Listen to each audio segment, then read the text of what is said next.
Hey Frank, happy hump day, mate. How are you? How you doing, brother? Good, man. Yeah, not too bad, man. Not too bad. It's always good to soak in post pay per view week, as we like to enjoy the big cards. You know, we got some light weeks coming up, so I thought that was a smash hit.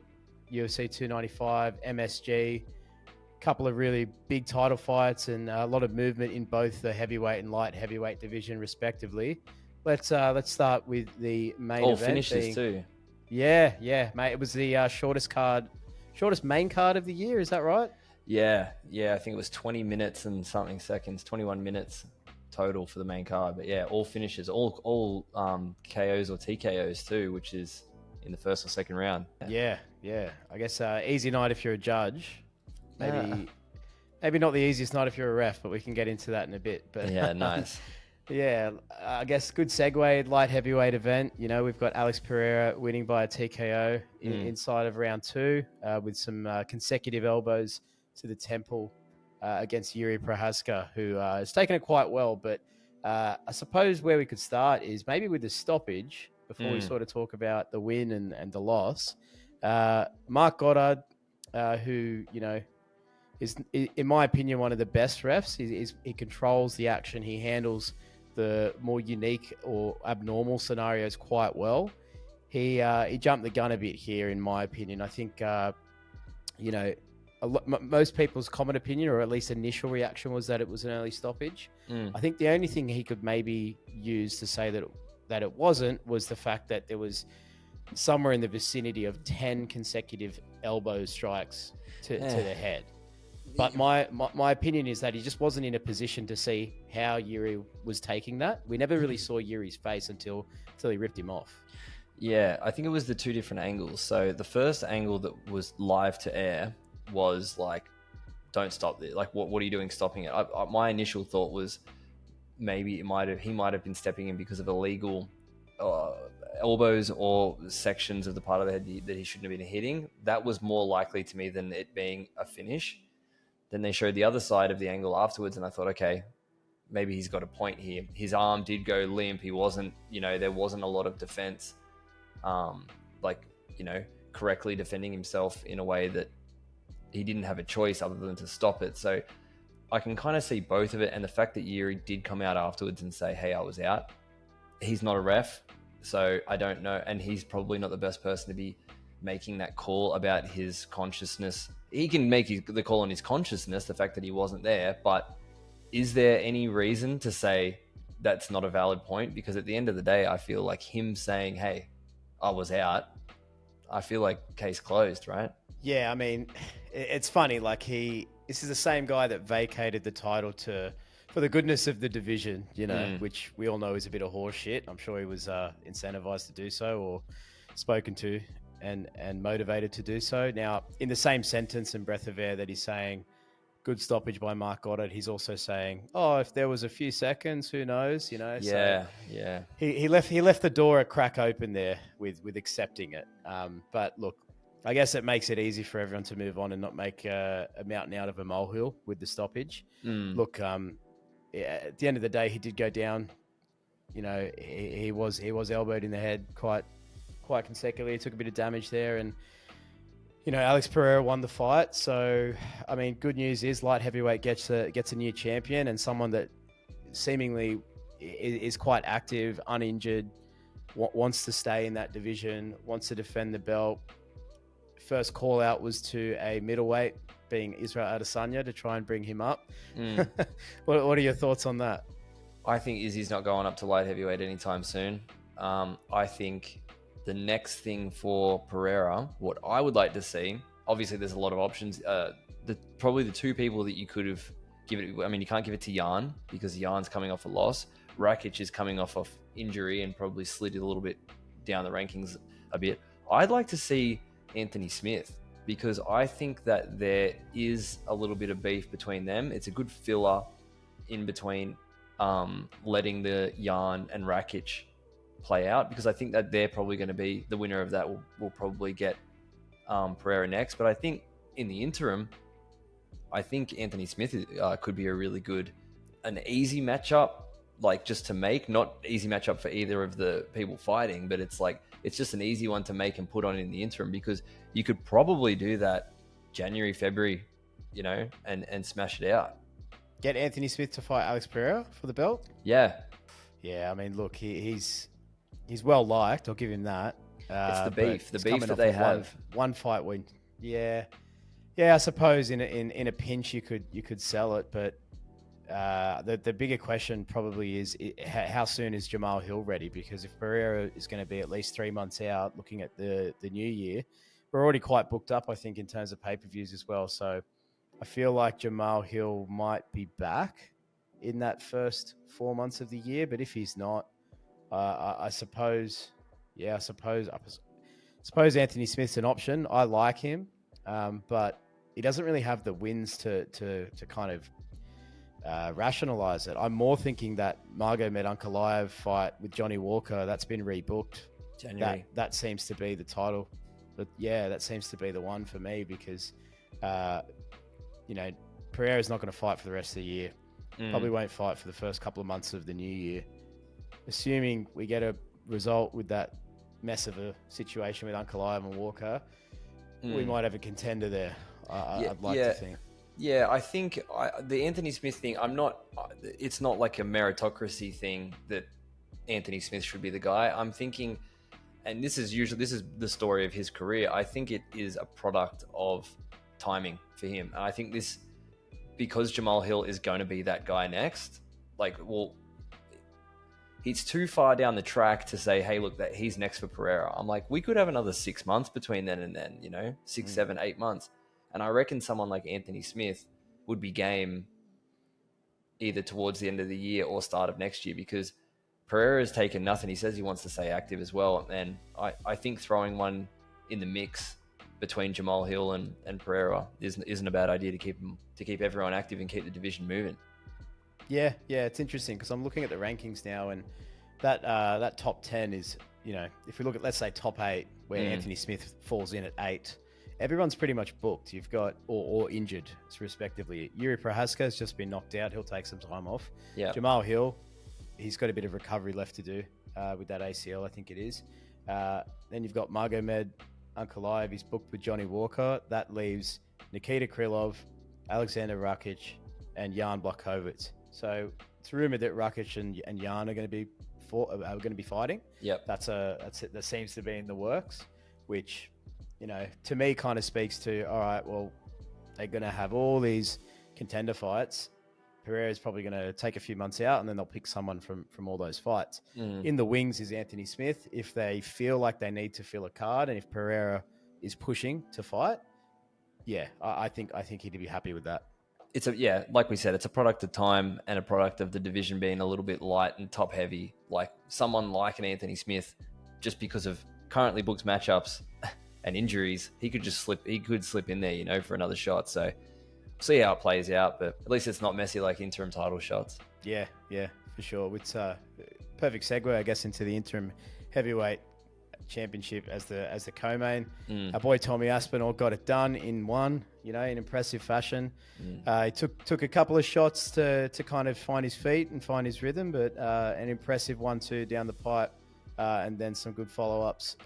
Big hammer fists, to put away Sergey Pavlovich, who a lot of people were favouring in this matchup. I, for one, thought Tom was the more technical fighter, would find his ways to land his shots and make it his fight. Didn't last long, but really, really happy for that guy. Yeah, he's got the best 1-2 in the game, I reckon, in the heavyweight division. At least for heavyweight. Yeah. Sorry, Ash. Yeah. Definitely in the heavyweight division, but it's just the speed, man. Like you could go back and forth for hours talking about who can hit harder, whether it's Sergey Pavlovich or Tommy Aspinall. But I mean, in the words of Conor McGregor, precision beats power and timing beats speed. So that was on full display, because all the first round finishes that Sergey has had, I mean, the dude hits fucking hard. Like, obviously he's a big, heavy power punching. Tommy beat it with precision. He literally said today, I saw an opening, I saw a hole, and I put my hand straight through the hole. And I like to see that there is someone in the heavyweight division that can succeed with technique, that you can see the same way in a smaller weight class compete, because sometimes there are elements of the heavyweight division that they kind of like fall to the wayside. Like it gets if you're a big heavy hitter, like how many fights has Derek Lewis won that he shouldn't have won? How many fights has he been an underdog against these guys? And he just comes in and it's just like, he negates the jiu-jitsu and just throws that big shovel uppercut when people come shooting for his legs, and it's just game over. It's not really like that in any other division. Yeah, I mean, the purist in me wanted to see a little bit of wrestling there. Wanted to see Tommy do his jiu-jitsu, you know, and see Sergey Pavlovich on the ground, see him try to handle that, see him in those positions that we just haven't had the chance to see him in yet. There's still some unanswered questions there for me, and I want to see more fight time from Tom. I just love seeing him move around in that division. I mean, the thing that's crazy with this is the sport can change so quickly. It's the craziest sport in the world. You know, a few weeks ago, we were looking at John Jones fighting Stipe Miocic. People were talking about Jones being the best heavyweight of all time, even though he's had one bloody fight. And, you know, he was going to fight Stipe, who both of them are sort of on their way out. That fight falls to pieces. And now all the headlines I'm seeing are Tommy Aspinall. Is he the greatest heavyweight? Is he the greatest heavyweight of all time? Not the greatest heavyweight. Come on. Not greatest heavyweight of all time. I think the headline I saw today was Tommy Aspinall is the greatest active heavyweight on the roster, or the greatest heavyweight. Is he the top? Is he the heavyweight champ at the moment? That's what you're saying? No, he is the heavyweight champ, but interim. Yeah. I believe they were building the Jones-Stipe fight as, you know, the greatest fighter of all time versus the greatest heavyweight of all time in Stipe Miocic. Well, so, Tom's you know, with that fight falling apart. Yeah, Tom's definitely not the greatest heavyweight. Like he's the best active heavyweight, which I think is the way he phrased it. Which I like the way he's phrasing it because it's a technicality. Because technically, the guy who's above him isn't active. So I can see how he's saying that he's the Stipe Jones. I don't know about you. I think the ship sailed, man. I couldn't care less. All I want to see now is those belts get unified. Yeah, I have no interest in that fight, especially when you think about how long we're going to have to wait for it now. Jones is going to be out for a very long time healing that torn pec. Yeah. What's Tom going to do in the meantime? Sit on the sidelines and do nothing? You know? I would like to see Tom versus Stipe and let Stipe reclaim that Jones fight. You know, I know Stipe doesn't want to do it. You know, the alternative is you have Jones vacate the title and at least let Tom defend the real belt. And if we get some sort of chance at Jones continuing to fight, we might see that fight one day. And if him and Stipe really want to do that fight so badly, don't hold the belt up. You know, don't have Tommy on the sidelines like that. Yeah, that's actually a good shout, man. I think we spoke about this last week on this. Like, the reason that anybody else in any other division would have got the boot from the belt if they haven't fought in a year and looking like they're going to be out for another year with an injury, you vacate the belt and it moves on, and you do for the vacant title, which this would have been the best option to have done that, where it's saying, okay, Aspinall and Pavlovich, you're going for the undisputed title. So that didn't happen. Now there's an interim title. So I think they've kind of shot themselves in the foot a little bit here, where they can't get... The UFC is better with John Jones with a belt around his waist. That's the reason. Like, there's no secret there, right? So I think you're right. I think Tom doesn't want to wait. It's going to be 8 to 10 months before the fight, you know, before it's booked. They have to sort out a date. It's not an amount of months for John to heal. John needs to be fight ready. Then they need to make a booking in the schedule. Then they need to do it, you know, like, it's going to drag out. I think him fighting Stipe and defending that belt in an ideal world, it would be for the undisputed gold. But I think he's just going to have to defend that interim belt in the meantime. And based on who John Jones is and his you know, good standing and relationship with Dana White, I see it being a defense of the interim belt, which correct me if I'm wrong, I don't think we've ever seen that before. I feel like you might as well be defending these belts the way they handing them out. Yeah. I feel like it rings a bell, but like, if it's ever been done, man, I can't imagine it's been done more than once or twice. No. Look, it makes sense here. They're just not going to strip John Jones. They want to keep him happy and make sure they get a little bit more lemon juice out of the lemon, so to speak. But lemon out of the juice. Let's.